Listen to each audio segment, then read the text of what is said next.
Dans l'Ancien Testament, la grande taille de l'Égypte est montrée comme l'illustration classique de l'exercice du suprême pouvoir divin. Cette bataille n'était pas à l'origine entre l'Éternel d'un côté et Pharaon ou les Égyptiens de l'autre. Ces derniers y furent impliqués, finalement détruits, parce qu'en présence de leur révélation et manifestation divine, ils ont persisté dans la rébellion.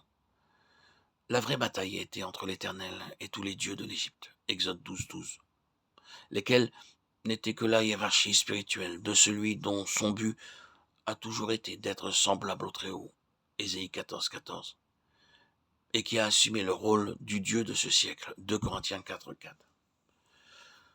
Une juste compréhension de cette histoire montre bien qu'il s'agissait d'un conflit entre le Seigneur de la vie et le Seigneur de la mort. Les Hébreux ont été transportés hors du royaume des ténèbres et de l'autorité de la mort, parce que le sang d'un agneau avait été versé, et à travers la mort avait anéanti de manière symbolique celui qui avait le pouvoir de la mort. C'est l'arrière-plan du calvaire. À la croix, Christ attira sur lui toute la hiérarchie du mal et descendit au plus bas fond du domaine de celle-ci, puis en raison de la vie qui ne peut pas être retenue par la mort. Il dépouilla les principautés et les puissances, franchit leurs barrières et devint leur vainqueur.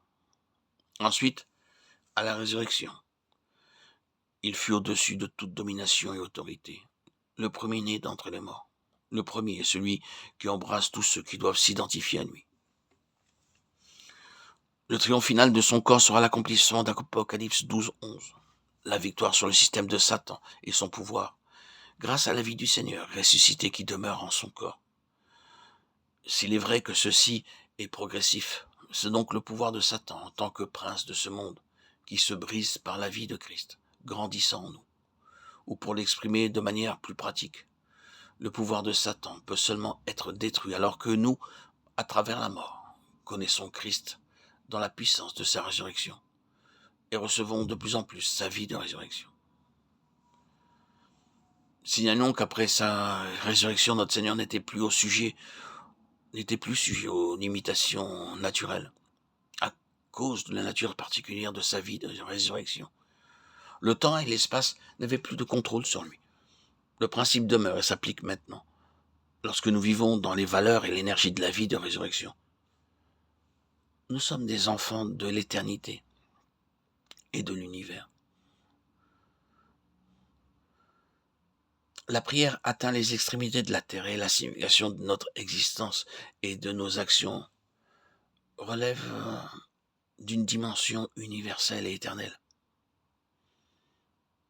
Il n'y a aucune limitation.